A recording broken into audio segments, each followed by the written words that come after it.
So we'll go ahead and get started. I'm just going to end polling on our question here. So last chance to answer what your biggest pain point in caller verification is.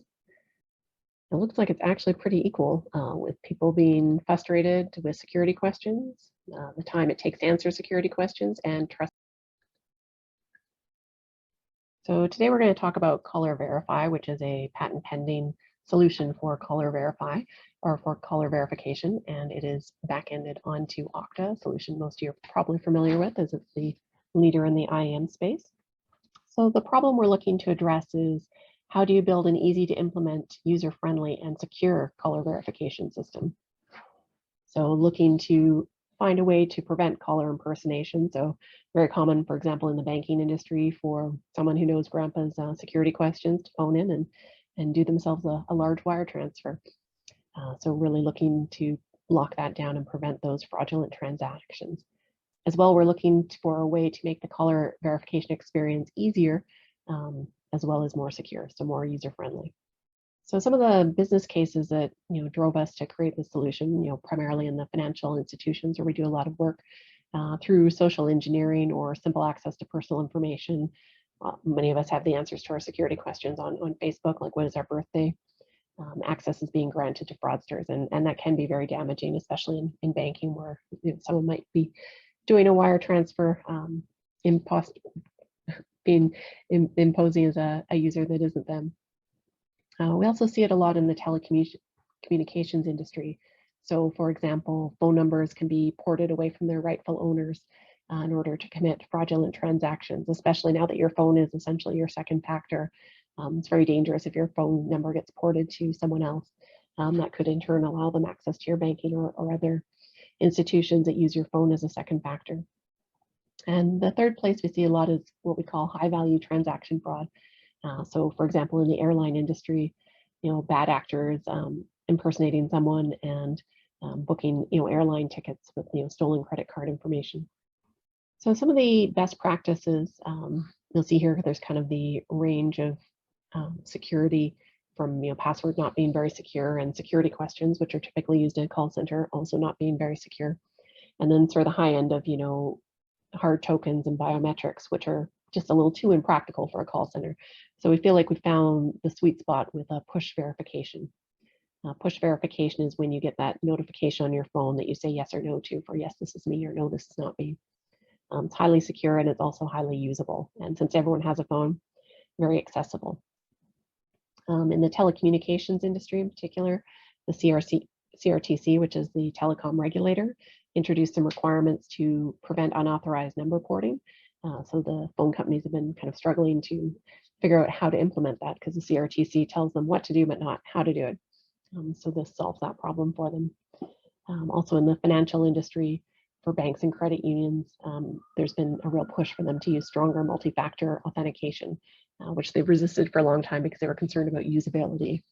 But this push notification really strikes the right balance between usability and security. And I will pass it over to Mike to talk about some of the legacy challenges. Thanks, Tracy. So some of the legacy challenges that have been faced with caller verification or verification in the past are things like inaccessibility. So we've got people that have either memory issues or visual impairment.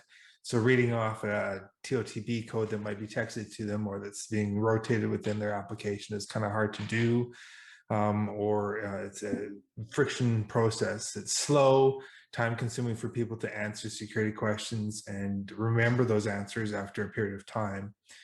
Insecure, those same security questions are easily guessable. So we've got social media, we've got online profiles and presence. And in some cases, we've got telecommunications or utility companies printing that static pin directly on a bill. So even if you get access to somebody's mail, which is fairly easy to do, you'd be able to look at their static pin and get access to their account. We've got complexity, so we've got customers having issues recalling some of the details of when they got a card issued or when their anniversary of their credit card account is, and things like that.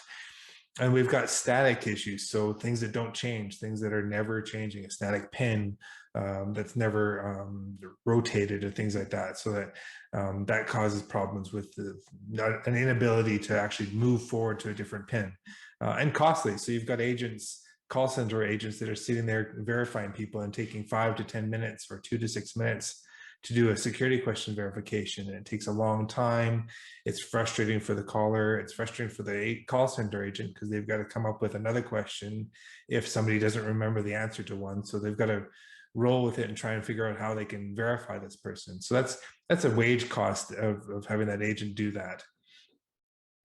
And so moving on to the solution, how we provide a solution for that. So TechJutsu has enhanced existing either call center and IVR solutions with caller verification via that soft token push that we talked about.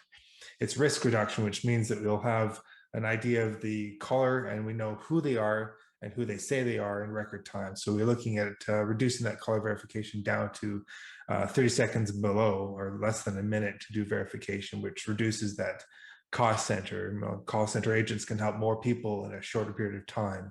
We've got multi-factor, so you can rest assured that the person that's in that, that owns that device, that's answering that push notification, is the owner of that device. They are who they say they are, and it avoids becoming the latest headline in data breach. And that's big in the news right now. There's a lot of companies that have unfortunately gotten the headlines that they don't want, which is the data breaches. So, and it enhances the caller experience. So we've got simple one-touch verification versus a memory game of trying to remember what your last dog's name was before you got a new dog or whatever that is that you're trying to remember. So reduces that verification friction, helps your callers get to their needs and answer the questions that they want to get answered faster. So what is Caller Verify? So Caller Verify is a solution that TechJutsu has initially implemented for a financial institution, and they had to reduce those verification times down from that 2 to 6 minutes down to 30-second times, and also prevent family fraud. So those are in cases that Tracy talked about earlier, where you've got loved ones and family members living with either grandparents or other parents that are older and may have access to that social engineer security questions, but won't have access to that second factor verification device, whether it be Face ID, Touch ID, and things like that. So preventing that family fraud is a huge factor for the financial industry. And the caller verification, reduced verification times, takes that verification down from the 5 to 10 minutes of security questions, which is frustrating and friction bound, down to less than a minute for the caller verify. So the caller just presses yes on their personal device. If it's them, simply goes to Face ID or Touch ID and they're verified. So how does this work? So this is a use case, quick walkthrough customer service center experience. So this is the call center agent. So you've got your caller that calls into the call center. The call is answered by the support center desk and things like that. The customer service agent requests a personal identifiable piece of information from the caller. And this could be an email address, a phone number, an account number, or a customer number, things like that, that they can recall off of their information. And that's fine, having that public information, that's fine. And then once they've pulled up the account through Caller Verify, they trigger the caller verification on the second factor device. And then the caller just goes through and on the left-hand side here, selects yes from their device, and they're verified just like that. And if it's not them in the case, and we'll see in the demo of a bad use case where they're getting this notification on their phone and they're not actually actively talking to their call center or the bank or the utility company, they can say no or dismiss that verification, and then it's shown in the interface. And we'll see a demo of that later. The second use case here is customer experience for IVR. So this is the interactive voice response. This is the call center automation. Those are those robot voices, and they're getting better every day, that answer the phone and you want to talk to them and push buttons. So they start by calling in, the IVR picks up the phone, identifies the caller either by the caller ID and asks them to verify that way, or asks them to enter a customer number on their device and does the verification trigger. The user, the caller, can now then press yes on their device as prompted from the IVR, who waits for the response, and then successfully goes through and helps them assist with what they want to do, whether that be balance or transfers or whatever that is, what they want to do. So Caller Verify. Caller Verify is a user-friendly and completely customizable, which means that we can brand it, we can give it logos, look and feel, colors that match and brand with the call center, whether it be embedded into an application or as a standalone application as well. It's a user experience, so it's intuitive. It's a simple interface, but very powerful, as we'll see. We don't even need to do a tutorial, but we do provide user guides. That way we can have the transition to utilizing the tool as easy as possible, smooth as possible.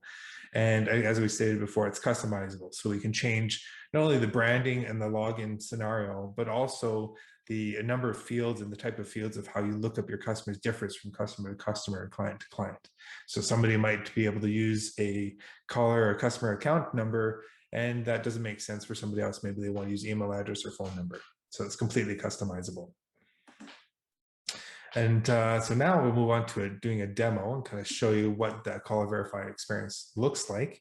I'm going to ask Tracy to help me out with this here. So I'll play the part of the call center agent. I'll get Tracy to play the part of the caller that's calling in. So let me bring up the interface, and then we'll take a quick look at this demo. So you should be able to see that now. And this is, as Tracy mentioned before, this is powered by Okta. So we're presented with a log on screen. So if I log into Caller Verify here, you can see that we're presented with the Okta login screen. So I'll log into my account. And because this is integrated tightly with Okta's second factor, I'm also susceptible or applied policies for second factor going into the application. So what that does is I have to do a second factor on my device as a call center agent. That protects the call center agent and the data from being inadvertently triggered or changed from a perspective of the application. So this is the main landing page for the application. It's simple, but it's powerful. So at this point in time, you can select a particular attribute to look up the user from. And at this time, I'm going to use primary email address. And I'm going to ask Tracy to give me her email address so I can look up her account, please.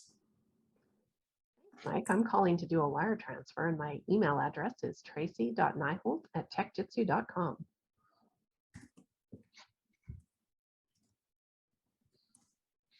So I'm going to look up her account, and it's pulled up her account here. And what this is doing an integration with Okta to pull up the registered profile within Okta. You can see that it's an active account, which means I can actually help Tracy.